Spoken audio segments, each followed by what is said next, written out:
أعوذ بالله من الشيطان الرجيم بسم الله الرحمن الرحيم بسم الله والصلاة والسلام على أشرف المرسلين سيدنا محمد صلى الله عليه وسلم ومن تبعه بإحسان إلى يوم الدين اللهم اشرح لي صدري ويسر لي أمري واحلل عقدة من لساني يفقهوا قولي إن شاء الله آمين. Donc salam alaikum wa rahmatullah. On est au deuxième jour de notre clôture de Coran qui, je le rappelle, se fera à la lumière de la Sira, la biographie du prophète sallallahu alayhi wa sallam, et dans l'ordre chronologique de la révélation. Donc je précise que c'est exceptionnel, qu'on ne fera pas ça tous les mois. Il n'est pas question pour nous de faire de l'innovation, ne vous inquiétez pas, il est plutôt question pour nous de revivre le Coran comme l'a vécu le prophète sallallahu alayhi wa sallam en ce mois symbolique qui est Rabi' al-Awwal, qui est le mois qui a vu naître le prophète sallallahu alayhi wa sallam. Le prophète sallallahu alayhi wa sallam a reçu la révélation du Coran de plusieurs façons. Il disait, d'après Al-Harith ben Hisham, parfois elle m'arrive comme un tintement de clochette, et cette façon m'est la plus pénible. Lorsqu'elle cesse, je retire alors ce que l'ange m'a transmis, et parfois l'ange se présente sous une forme humaine. Il me parle, et je retiens, je saisis tout ce qu'il me dit. Rapporté par l'imam al-Bukhari. Hier, nous avions à lire 14 sourates. Aujourd'hui, on en a 13 à lire, Inch'Allah.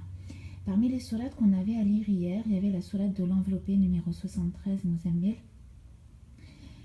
Et Allah, dans cette sourate, s'adresse à son prophète, sallallahu alayhi wa sallam, et je rappelle qu'on est au tout début de la révélation. Et à cette période, et durant un an environ, il est intéressant de savoir que la prière nocturne, les qiyam, était obligatoire pour le prophète sallallahu alayhi wa sallam, mais pas seulement. La prière de nuit était aussi obligatoire pour les musulmans. Et Allah voulait ainsi fortifier les nouveaux croyants et les préparer aux épreuves qui allaient venir. Et un an après, donc ça a duré un an, et un an après environ, Dieu révélera le 20e verset de cette sourate qui viendra abroger cette obligation. Et d'après Ibn Abbas, d'après Mujahid et Ikrima, la prière de la nuit deviendra alors surérogatoire. Et ici, une des leçons que l'on peut retenir, c'est que lorsque l'islam est minoritaire et les ennemis entre guillemets majoritaires, le croyant qui veut s'investir dans la da'wah, dans le prêche, devra se fortifier grâce aux prières de la nuit. Et dans les sourates Muzammil et dans les sourates Mudassir que nous avions à lire hier, l'enveloppé et le revêtu d'un manteau, deux enseignements fondamentaux sont faits au prophète sallallahu alayhi wa sallam, qui sont: lève-toi la nuit pour prier, car nous allons te révéler des enseignements lourds de conséquences, et lève-toi la nuit et avertis le jour. Ces versets vont faire passer le prophète sallallahu alayhi wa sallam au statut de messager, de Rasoul. Et l'ange Gabriel alayhi salam lui enseignera plus tard les ablutions et la prière de 2 rak'at, 10 ans avant que les 5 prières par jour ne soient obligatoires. Donc il était question d'abord du qiyam al-layl et faites 2 rak'at par 2 rak'at. Les premiers qui vont croire en lui, on le connaît, on le sait, ce sont sa femme Khadija radiyallahu anha, le cousin de sa femme Waraqa, son fils adoptif Zayd ibn al-Harith, le fils de son oncle Ali ibn Abi Talib, son meilleur ami qui n'est autre qu'Abu Bakr as-Siddiq radiyallahu anhu, puis Uthman et Al-Arqam ibn Abi al-Arqam qui prêtera sa maison pour les regroupements éveillés, et qu'Allah fasse de nos maisons Dar al-Arqam ibn Abi al-Arqam, Inch'Allah. Donc hier, on avait à lire ces deux sourates, Muzammil et Mudassir, et on avait aussi à lire la sourate Al-Fatiha, qui est aussi appelée la sourate des 7 versets répétés. Et à son sujet, il faut savoir que, bon, il y a beaucoup de choses à savoir, on ne va pas tout détailler ce soir, bien sûr, mais à son sujet, il faut savoir qu'un ange descendit et vint trouver le prophète sallallahu alayhi wa sallam et lui dit: réjouis-toi de recevoir 2 lumières qu'aucun prophète avant toi n'a reçues. Elles sont l'ouverture du livre, Al-Fatiha, et les derniers versets de la sourate Al-Baqarah, la vache. Tu ne récites une de leurs lettres sans que tu ne sois exaucé, rapporté par un musulman. Et Ibn Kathir d'ajouter, ces versets renferment de nombreuses invocations. Le prophète sallallahu alayhi wa sallam de rapporter au sujet de Surat al-Fatiha, ce qu'Allah lui-même lui a dit dans un hadith qudsi.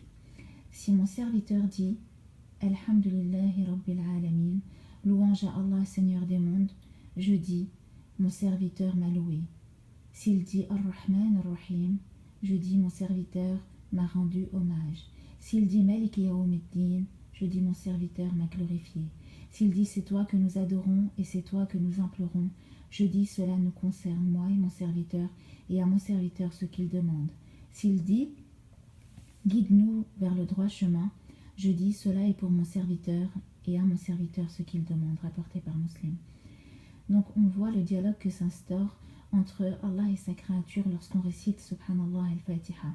Et c'est d'ailleurs la seule sourate après laquelle nous avons à dire Amin.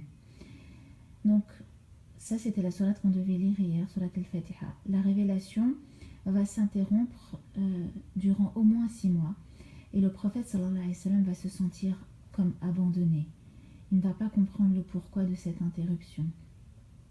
Et Dieu reprendra avec la révélation d'une sourate et pas n'importe laquelle, la sourate du Duha que nous devions lire hier, dans laquelle Allah rassure son prophète sallallahu alayhi wa sallam.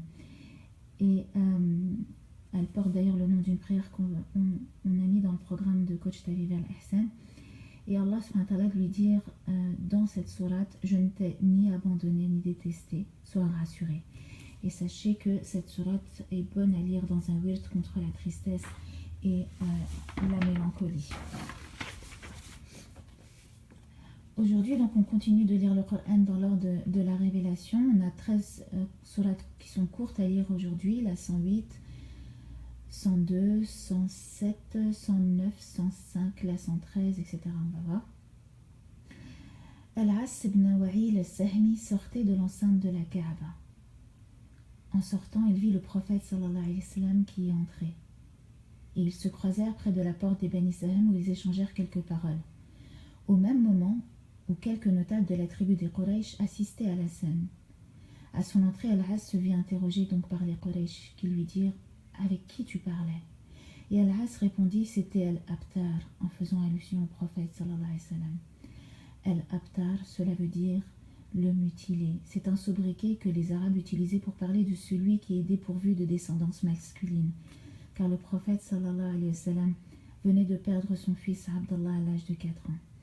Le prophète sallallahu alayhi wa sallam a eu tous ses enfants sauf un, avec Khadija radiallahu anha, avec laquelle il va rester marié 25 ans. Et celle-ci va lui donner donc ses 6 enfants, qui ne sont autres que Qasim, d'où son surnom Abul Qasim, Abdallah, donc qu'on appelait aussi Tayyib et Tahir, c'est 2 garçons qui vont mourir en bas âge, l'un à 3 ans et l'autre à 4 ans. Et puis ces 4 filles qui sont Zaynab, Ruqayya, Kalthum et Fatima, qu'Allah les salue de notre part, Inch'Allah. Et donc à la suite de cet événement où Al-As a touché la masculinité et la postérité du prophète sallallahu alayhi wa sallam, c'est Dieu en personne qui va répondre, qui va le rassurer, qui va le défendre avec la révélation de cette sourate qu'on a à lire aujourd'hui, qui est la numéro 108. Inna shani'aka huwal abtar. C'est plutôt celui qui t'a haï qui disparaîtra, certes sans laisser de traces. Donc, cette sourate s'appelle Al-Kawthar, l'abondance. C'est ce que Dieu promet à son prophète, sallallahu alayhi wa sallam, pour le rassurer. Une rivière au paradis ou un bassin, dont les bords seront couverts de perles précieuses. Son sable sera fait de musc. Les musulmans pourront venir y boire, son eau sera plus blanche que le lait, et sa saveur plus douce encore que le miel. Des oiseaux au grand cou viendront s'y désaltérer, qu'Allah ne compte parmi ceux qui boiront du Kawthar de la main même du prophète sallallahu alayhi wa sallam. Amin ya Rab. Et donc au deuxième verset de cette même sourate, donc la 108 qu'on a à lire aujourd'hui, il est question de manger de la prière et du fait de manger les bêtes qui ont été tuées par le nom d'Allah sans rien lui associer.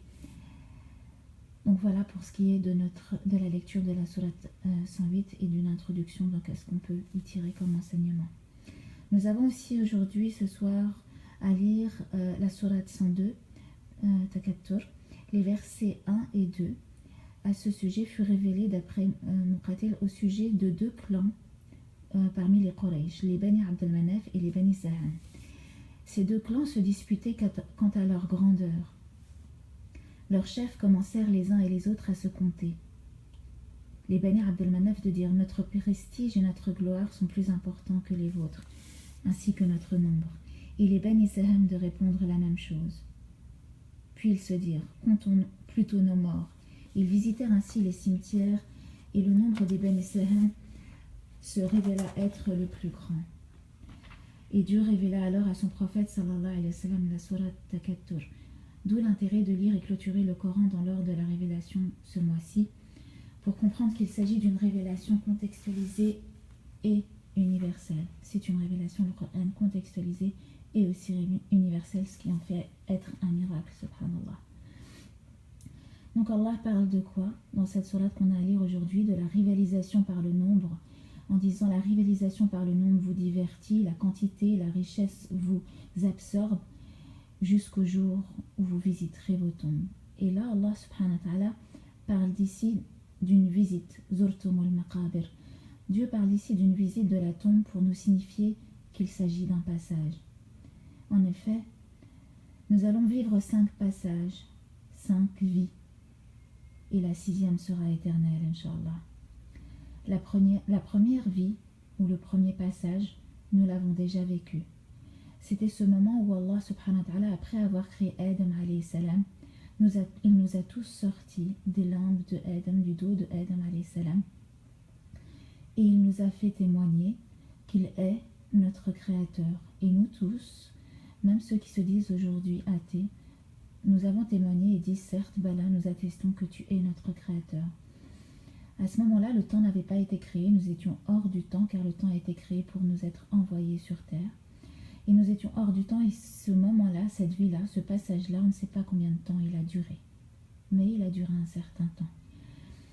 Suffisamment en tout cas pour que des fois, certaines des âmes se reconnaissent et aient le sentiment de s'être déjà vues ou connues. La seconde vie ou passage que nous avons vécu, et cette vie ou ce passage adénique lorsque nous avons été génétiquement, si je puis dire, dans l'ADN, transmis de génération en génération, depuis le premier homme qu'Allah a créé, notre père à tous Adam et notre mère Hawa. Donc de génération en génération, nous avons été transmis et transmis et retransmis. Quand Allah, après nous avoir fait témoigner, nous a tous remis dans le dos de Adam alayhi salam. La troisième, c'est celle que nous sommes en train de vivre. Si on écoute cet audio en ce moment, c'est qu'on est encore en vie et qu'on est en train de vivre cette troisième vie qui, à l'échelle du temps, quand on va voir et on va la comparer avec le temps qu'on a déjà passé, et le temps qui nous reste à passer, c'est le temps qui nous est le plus court, et le temps imparti qui nous est le plus court, et pourtant c'est celui auquel on donne le plus d'importance. La troisième vie, ou le troisième passage, c'est donc celui que nous sommes en train de vivre. La quatrième, c'est le monde du barzakh, et c'est la vie de la tombe, et c'est en référence donc à ce verset Zurtumul Maqabir. Après la visite de cette tombe et tout ce qui va s'y passer, Allah subhanahu wa ta'ala va nous faire revivre, et c'est le moment de la résurrection, et c'est le cinquième passage ou la cinquième vie. Soit on la considère comme cinquième étape définitive, ou on peut considérer qu'il y en a une sixième. Cette sixième, ce serait la vie au paradis ou en enfer, qu'Allah nous préserve, Inch'Allah, et qu'Allah fasse que notre vie éternelle soit celle qui aura lieu au paradis, Inch'Allah.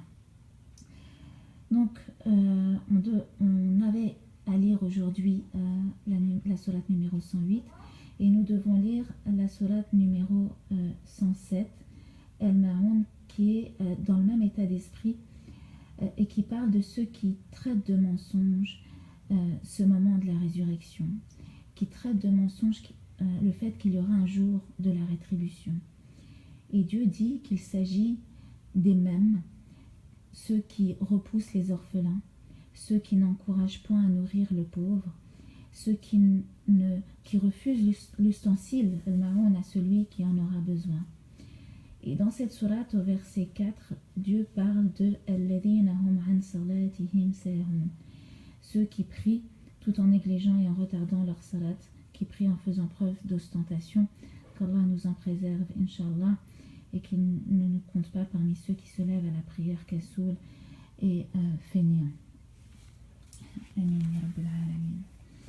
Ensuite, par rapport à aujourd'hui, nous avions à lire la sourate numéro 109 et au sujet duquel on va lire les circonstances de révélation pour apprécier la sira à la lumière du Coran et vice-versa. Donc j'utilise pour ce faire le livre Asbab al-Nuzul. Et donc par rapport à la sourate Qul ya ayyuhal kafirun numéro 109, elle fut révélée au sujet d'un groupe de Qurayshites qui avait dit au prophète sallallahu alayhi wa sallam: Ya Muhammad, ô Muhammad, mettons-nous d'accord sur ceci. Tu suis notre religion et nous suivons la tienne. Tu adores nos divinités durant une année et nous adorerons ton Dieu durant une même période. Ainsi, si ce que tu nous as rapporté est mieux que notre croyance, nous l'aurions alors partagé avec toi. Sinon, c'est toi qui aurais partagé avec nous notre croyance.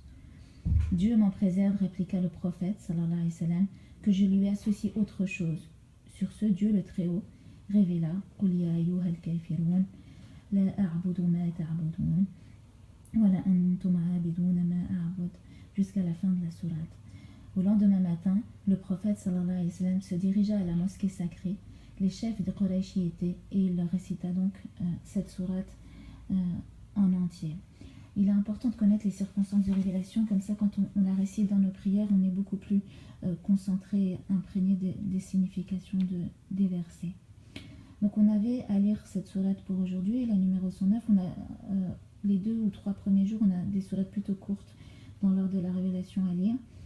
On a aussi la sourate numéro 105 qui est la sourate al-Fil de l'éléphant, qui parle de l'année durant laquelle les Abyssins, à la tête desquels Abraha, avaient voulu venir détruire la Kaaba. Et donc là, Allah subhanahu wa ta'ala dans le Coran parle d'un fait historique du passé qui a eu lieu avant la révélation. C'est l'année de la naissance du prophète sallallahu alayhi wa sallam, pour rassurer les musulmans en leur disant: regardez comment Dieu a protégé son enceinte sacrée. Et comment, d'ailleurs, on rapporte que alors que Abraha était avec cette éléphante qui s'appelait donc Mahmoud, si je me rappelle bien, à la tête de son armée qu'il allait pour détruire la Kaaba, Abd al-Muttalib s'est dirigé donc vers Abraha pour lui dire: on m'a pillé 100 chameaux. Et lui fut étonné du fait qu'il n'a pas réclamé qu'il sort de la Kaaba, mais il a réclamé son chameau. Et donc Abraha de lui faire remarquer, et Abd al-Muttalib de répéter que la Kaaba a un Dieu qui se charge d'elle et qui la protège, subhanallah. Donc toujours dans la même sourate, numéro 105, Allah rassure en disant: Alam yaj'al kaydahum fi tadlil, n'a-t-il pas rendu leur ruse complètement vaine? Donc ceci pour rassurer les musulmans qui s'inquiètent des ruses de ceux qui prennent en grippe l'islam et les musulmans. Donc aujourd'hui on a aussi à lire al-Mu'awwidhatayn, et donc bien sûr ça fait partie de notre programme spirituel pour les doigts et les protections. Et concernant les circonstances de révélation, d'après l'exégèse, il y avait un jeune juif qui était au service de Rasulullah sallallahu alayhi wa sallam. Et un jour, d'autres juifs vinrent voir donc ce jeune au service du prophète sallallahu alayhi wa sallam, et l'incitèrent et le poussèrent à leur apporter le peigne et quelques poils des cheveux du prophète sallallahu alayhi wa sallam. Et en effet, il les leur donna, et eux, donc ce groupe de juifs, d'ensorceler le prophète sallallahu alayhi wa sallam. C'était Labid ben A'asam, le juif qui se chargea de cela. Il mit le peigne et les cheveux dans un puits a'udhu billah appartenant au Beni Zurayq et appelé Thirwan. Après quoi le prophète sallallahu alayhi wa sallam tomba malade. Un jour, alors qu'il était endormi, deux anges vinrent à lui. L'un se mit près de sa tête et l'autre près des pieds. Et le premier de dire au sujet du prophète sallallahu alayhi wa sallam: mais qu'est-ce qu'il a? Il est atteint d'un mal, répondit le deuxième. Mais quel mal? La sorcellerie.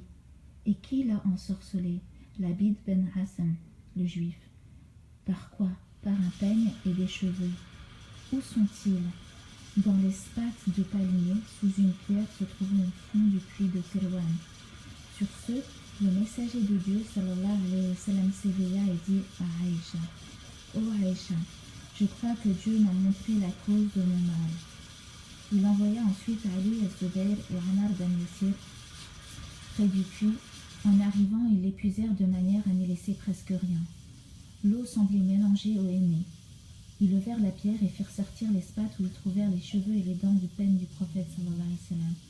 Ils trouvèrent aussi une corde où il y avait 11 nœuds piqués par des aiguillons à A'udhu billah. C'est au cours de ces événements que Allah subhanahu wa ta'ala révéla al-Mu'awidatan. D'ailleurs, les nœuds de la corde se déliaient un à un chaque fois que l'archange Gabriel récitait un verset, et l'état du messager de Dieu commença à s'améliorer chaque fois qu'un nœud se déliait. Enfin, et au dernier nœud, le prophète devint complètement rétabli. Après quoi, l'archange Gabriel, que le salut de Dieu soit sur lui, commença à dire en s'adressant au prophète: de par le nom de Dieu, je te garantis contre tout ce qui peut te nuire, contre toute envie et contre tout mauvais œil, que Dieu te guérisse. A'udhu bi kalimatillahi ta'ammat min sharri ma khalaqa wa min sharri shayatin wa min sharri anfusina wa min sharri kulli 'ain lamma wa min kulli shaytan wa himma. Donc, pour les circonstances de révélation, et en tout cas pour l'interprétation de ces trois sourates, 112, 113, 114, que l'on a à lire aujourd'hui. Nous avons aussi à lire la sourate 53 Najm, la sourate 80 Abasa, et on va terminer donc cette vidéo sur les circonstances de révélation de la sourate Abasa et l'enseignement que l'on peut en tirer, Inch'Allah Ta'ala.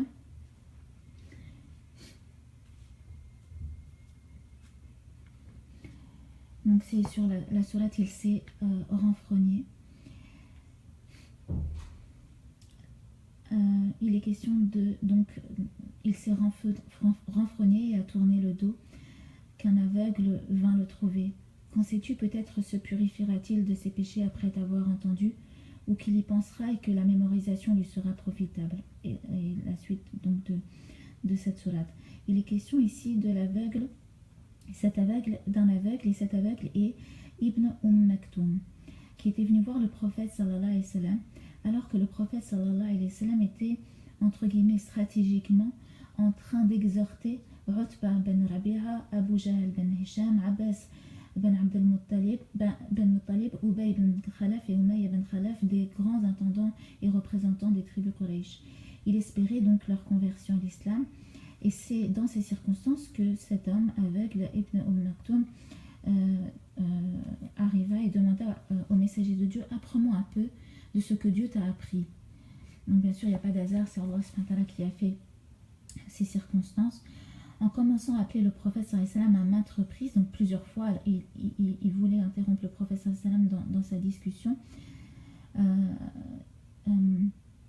Et l'exaspération commença à apparaître sur le visage du prophète sallallahu alayhi wa sallam, du fait qu'il se voyait interrompre par Ibn Maktoum. Et il se dit, ces chefs qui sont devant moi vont se dire que mes adeptes font partie de la ligue du bas monde, entre guillemets. Puis il se renfrogna, entre guillemets, contre l'aveugle et le négligea sans lui répondre. Et Allah subhanahu wa ta'ala aussitôt de révéler ces versets.